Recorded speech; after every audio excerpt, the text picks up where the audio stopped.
Today we have come here to do the Adi Shakti Puja. I have already told you about the Adi Shakti, how she had to work out so many things in this world. First to create, and then to create human beings through evolutionary process. After that, to comfort them. Then to counsel them. So many people came on this earth just to do the counseling. They told what was wrong, what was right, what should we do, what we should not do, what is self-respect, and what is the duty of a human being as the superior most creature. So many of them came on this. One after another, in every country they came, and their counseling formed religions. Of course, you see the mess of the religions, and that's how their life was wasted. That they formed religions after religions, by which only human beings were divided to such an extent they hate each other. If somebody is born in an X religion, he hates the person who follows the Y religion. Why? Those who came as counselors talked about complete unity, complete oneness of human race. Despite that, human brain in its freedom did all kinds of wrong things and created a country, or we can say the whole world, full of lots of problems arising out of religion. How can it be that religion makes you hate somebody? Religion is there to understand love, to imbibe love and compassion. So the third thing one had to do is the Adi Shakti's job. That is the one Kundalini within us. And by her awakening, we got pure knowledge, absolute knowledge. Pure knowledge that it cannot be challenged. Absolutity. Whatever you know after realization is absolute. If you know that, then what you have to understand that everything has to be united. You cannot have fights and you cannot hate anyone. If that thing starts happening, all the problems of the world will be finished. So the first thing, redemption, that is the quality of the Adi Shakti, was to redeem people of their all wrong ideas about others. Firstly, as we know, there are 6 enemies we have got. And unless and until we can conquer those 6 enemies, we cannot be a religious person. That's what is said. But actually all religions are based only on prospering those 6 enemies that we have within us. When you see this clearly, you start seeking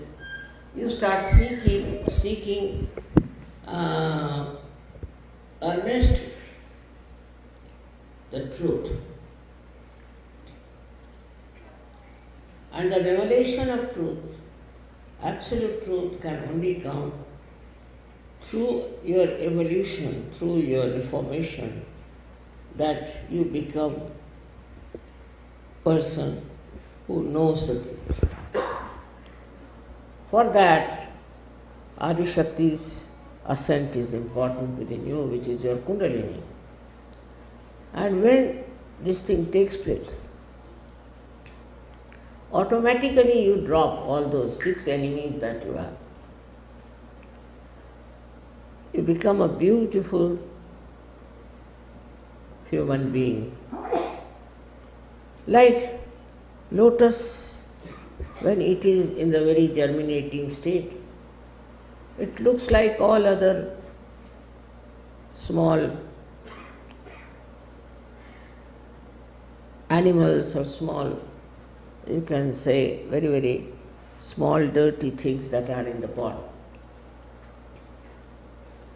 And then when it starts coming out of that horrible water, it becomes such a beautiful flower, rises up and opens out. In the same way as Sahaja, though lives along with all these horrible things that are going on, but flowers like a lotus.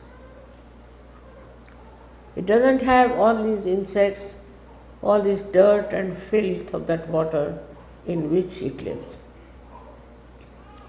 It sucks only the pure water, and the others remain there as it is. So what is left within you is nothing but purity, beauty and fragrance, just like a lotus.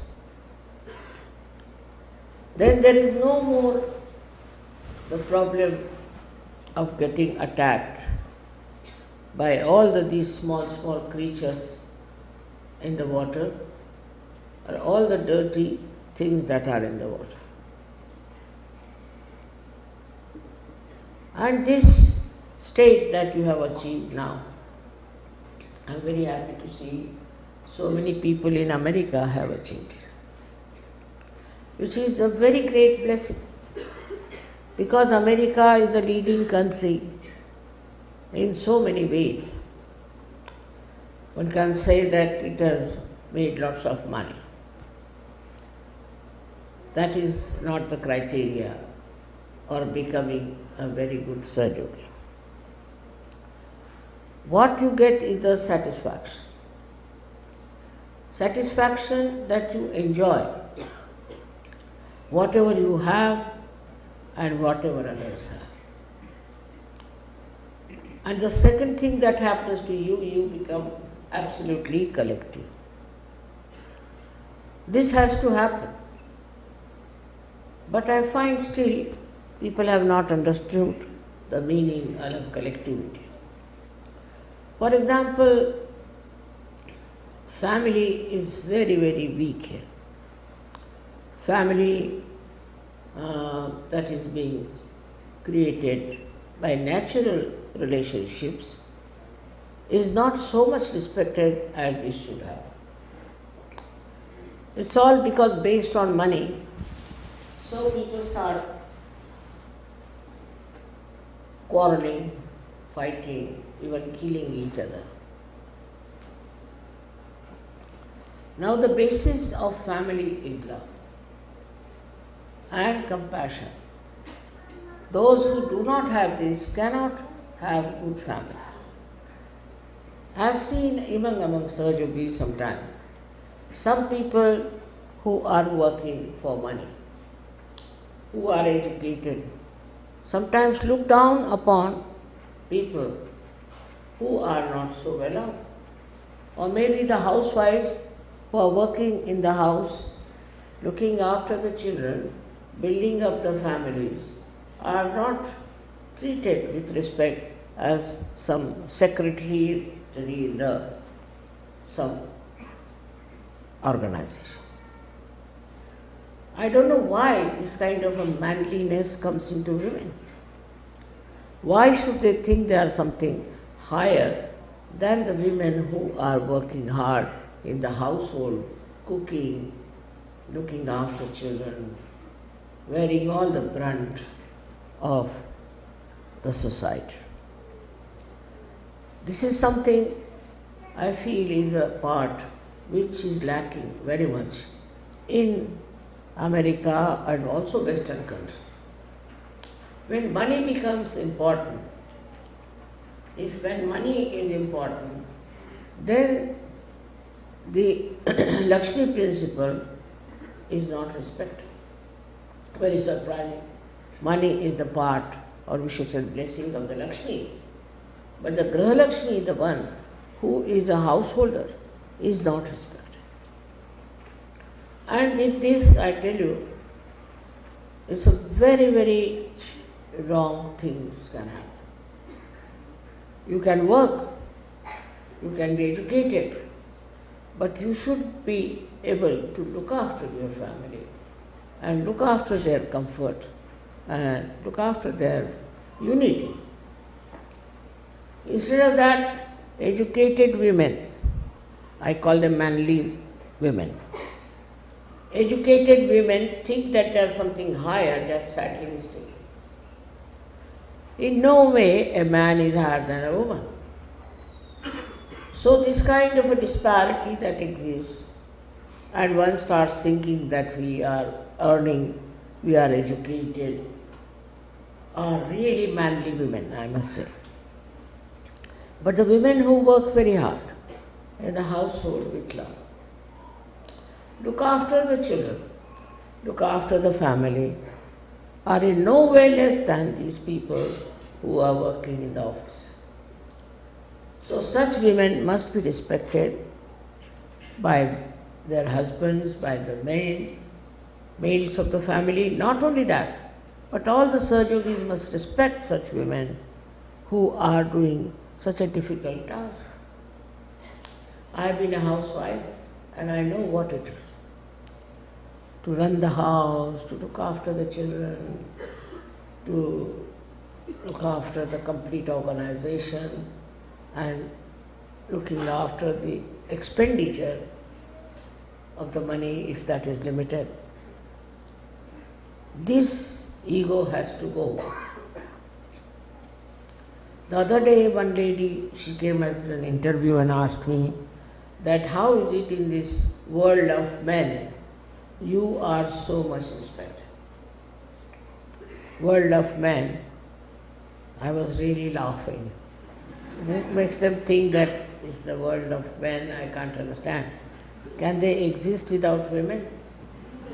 But I was amazed at her question because she said that even in the jail, criminals have so much respect for it.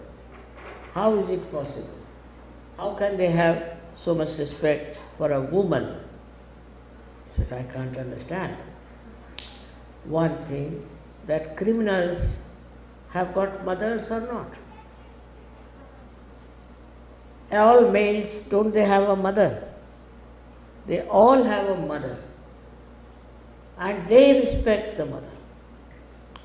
That's the point one should know, that woman is a much more important thing than the man is as far as the children are concerned.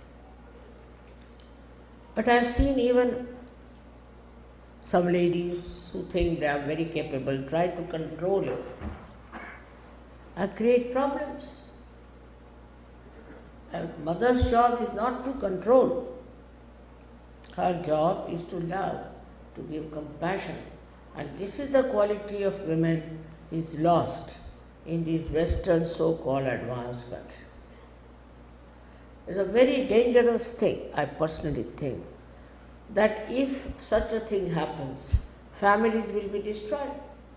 Nobody will have respect for the lady who looks after the family. And she is more than a prime minister, I would say, in a family, and she is to be respected and to be understood. Today, I think it is important to say that all of you should understand the value of women who are housewives. It's a tremendous job to be a housewife. I have gone through it and I know what it is. The respect to the housewife is not given. She won't also look after the children. Children are tomorrow's citizens. Who will groom them? Who will bring them up? All these manly women don't also have children sometimes. So they don't know what is the problem of children. At least those who are solving the problem of children, you must understand their responsibility. This is a very, very crucial point, I think, on which all the Western societies are collapsing, because in their culture there is no place for the mother. So the women should not feel in any way less. If they are mothers and looking after the household, they should not feel inferior to anybody who thinks that they are something great. Basically, the families have to be improved. This collectivity must work first in the family. The children are to be groomed properly. They are to be brought up in a proper way. As it is in this day, you know what is happening to the children. When I read about it, I am really shocked that children are just treated as if they are some unwanted stuff. They are not given any attention. Ultimately, the children become drug addicts, they become vagabonds, anything, they can become anything, because there is so much neglect and so much of hatred for children. So one has to first remember that for collectivity, you must look after your children. Not only that, with love and compassion. Not as somebody who is trying to become a despot of the world, but a person who is a source of joy and compassion. In one of my lectures, I had talked to you about the emotional intelligence. That is what we should try to imbibe. Emotional intelligence. That means the intelligence that is based on emotions. Unless and until we become emotionally intelligent, our society cannot do. With an emotional intelligence, you care and you enjoy caring.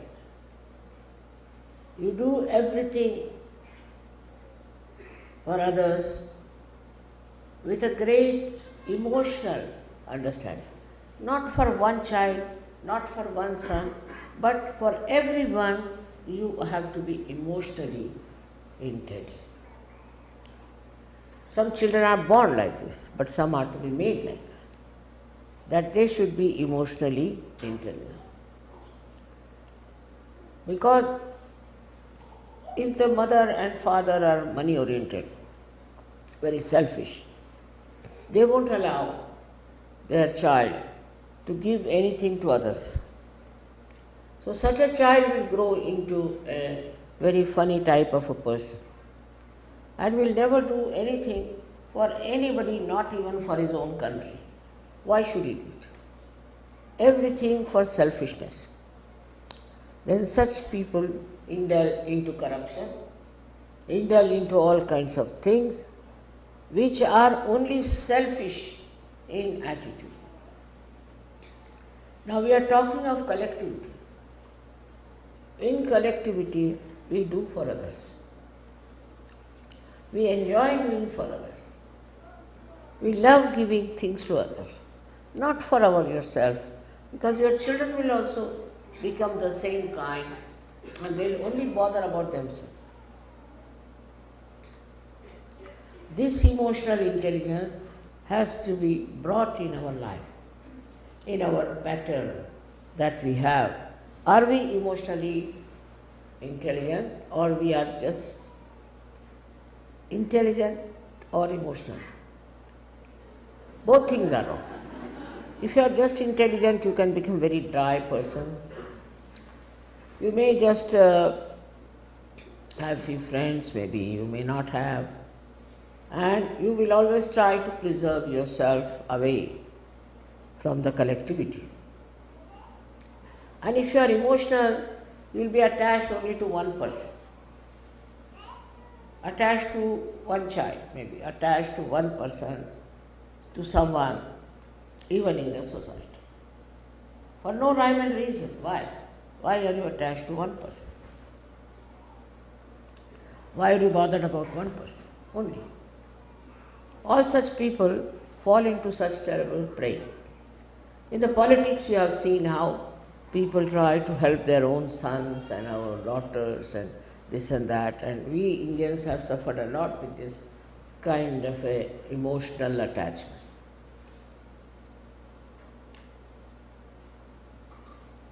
So, according to